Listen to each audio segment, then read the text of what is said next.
Creating initial ideas for nature-inspired theme.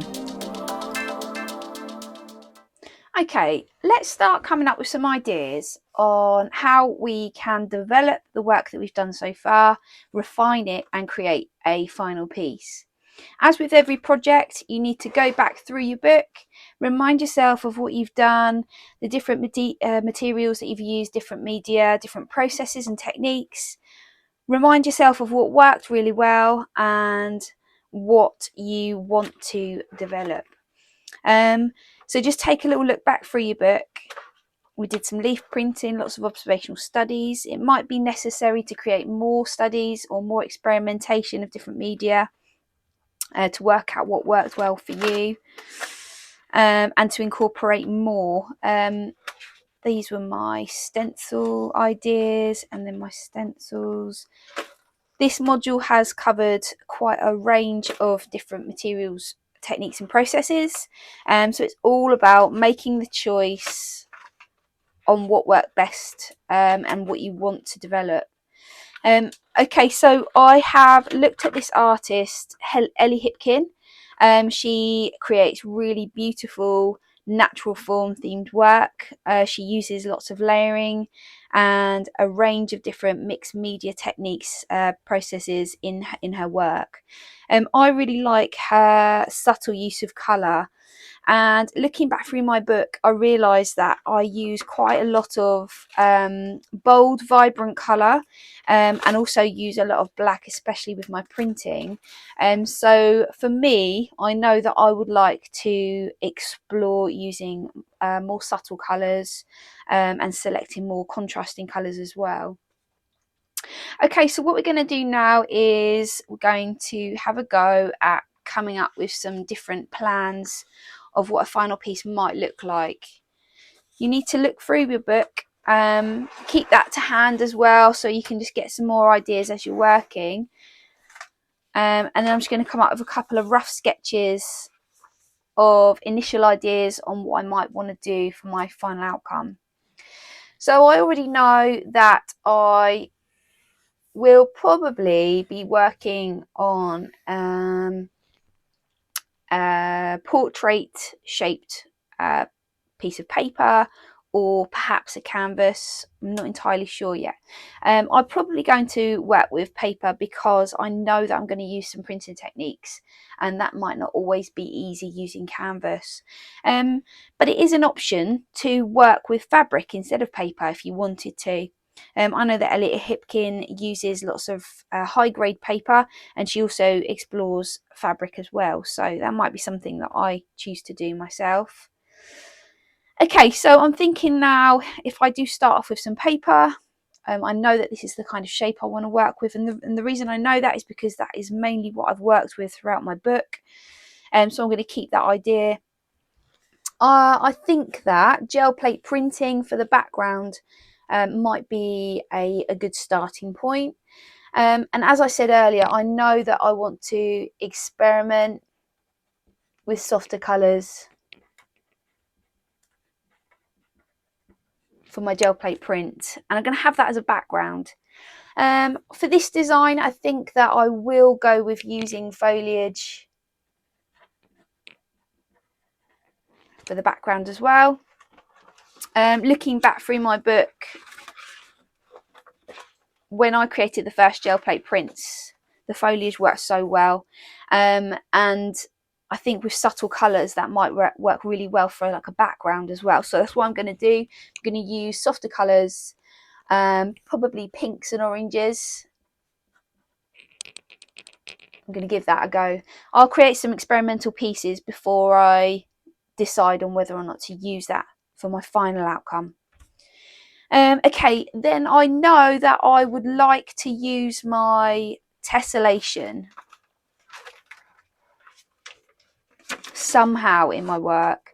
So the tessellated print worked really well. Again, I'm going to try and use some more subtle colours.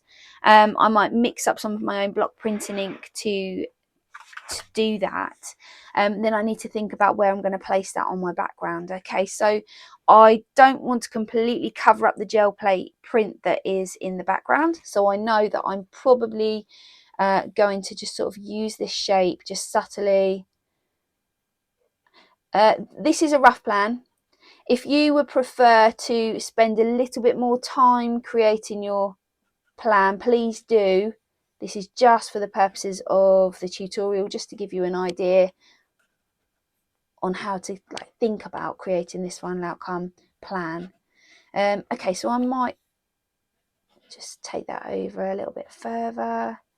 Again, this is going to be subtle colours, because whatever I choose to do in the foreground, I really want that to pop against the background. So this is going to be my lino cut tessellation.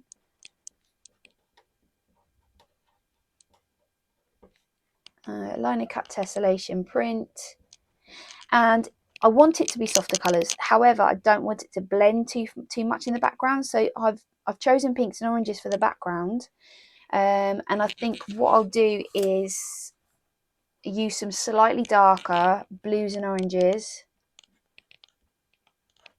for this print.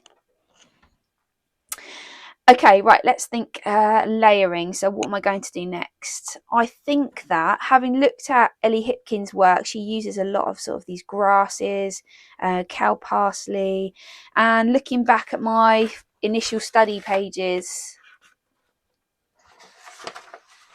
I haven't done a lot of studies using those grasses. I mean, when we first started the module, the spring had just sprung and there was lots of flowers starting to come up and blossom on the trees, but as we've moved forward, there's a lot more grasses and different flowers that have started to come up. So I might go back out again and take a little look, do another nature walk maybe, and collect some more objects. I really like the fern actually, so that was an option. Yeah, so that's what I'm going to do next. I'm going to create some additional studies.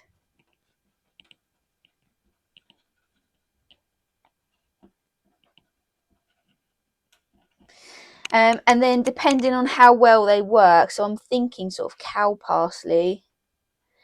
Ellie Hipkin uses that a lot in her work, see, and maybe some like different grasses, and then think about how that can, like sort of wheat and all these sort of long grasses as well. I really like those. So I'm going to see if I can source some of those, and then think about how I can add those over the top. I might even get a darker pen now.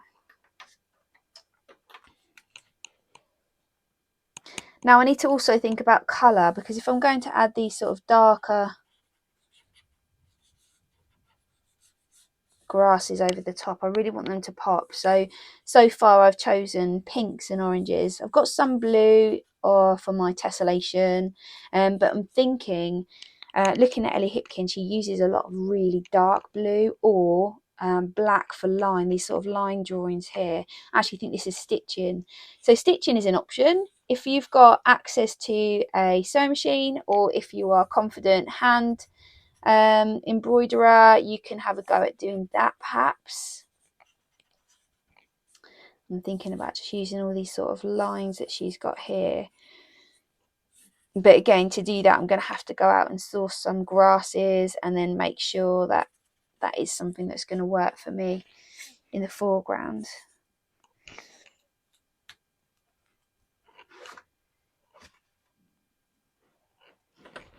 That's an option. That could be printed, stitched,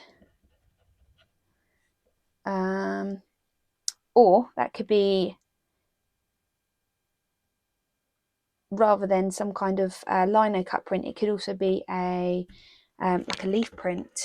So if you remember, we did some leaf printing. That might work really well. Actually pick some of those grasses and see if I can have a go at actually printing them on. Leaf printing.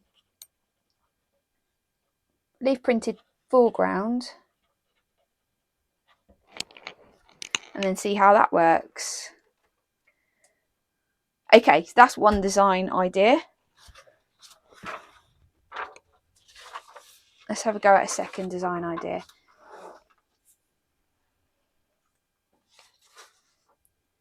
Okay, so I'm going to keep with the idea of using the same size and scale of my gel plate print. So I know that I definitely want to use that technique or that process in the background. So I'm going to stick with that first idea, gel plate printed background.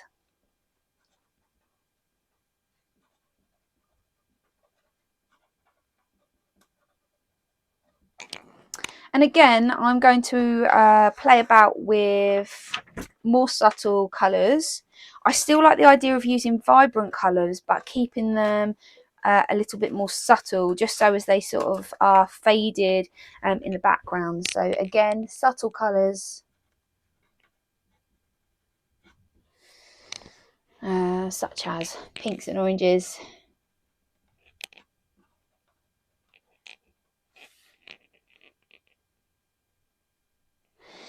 Okay, and then this time I think that it's a possibility to use stenciling over the top. But having looked at Ellie Hipkin, she has these sort of pattern stencils rather than using my lino cut. I could actually create a stencil that could work over the top. So I'm just thinking that she uses lots of sort of patterns in the background. So I like the idea of sort of using a pattern, not completely covering the gel plate print. Again, I don't want to completely cover that. And also I'm thinking my gel plate print, I'm probably not going to use foliage for this one. So it's all going to be colour, and then all of the foliage is going to be in the foreground. So I'm just thinking some kind of, might not be circles, I'll see what I can find, and use some kind of pattern in the background like that. And again, not covering the whole thing, and maybe actually fading out slightly, and then start thinking about what I'm going to do on the next layer up. So I know that I want to use my tessellation print. That was something that was really successful in my module. So I know I want to use that. Again, I want to just use it really subtly. I'm going to change my pen and then add in my tessellation print.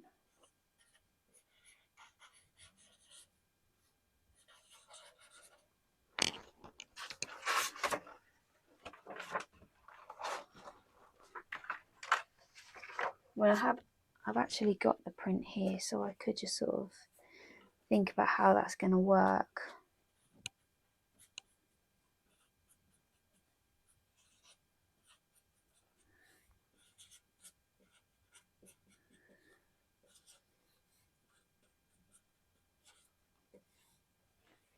And I might even put some on the opposite side as well. And my tessellation is based on a flower, so for this design I might keep it a little bit more floral, and see if I can have a go at incorporating some flower prints as well. Have a go at doing that. Okay, so 2 tessellation print.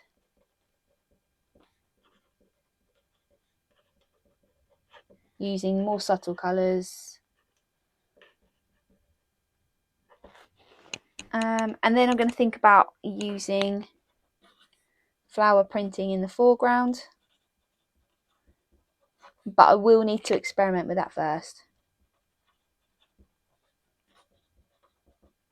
Okay, so although we're designing final outcome, there is nothing to stop you going off and experimenting further with materials and media and processes, just to give you a really clear idea, because it might be the case that we haven't covered something that you think would work really well for a final outcome. But that's the point. The whole point is to refine, and by creating a final outcome you are still refining that work, and that's absolutely fine to do that. So I'm going to go off now and see if I can gather some more materials to experiment with, and then I will be coming back later and having a go at creating a final outcome. Have a go yourselves at coming up with a final outcome plan. Make sure you experiment with different compositions and the option of using different materials, media and processes.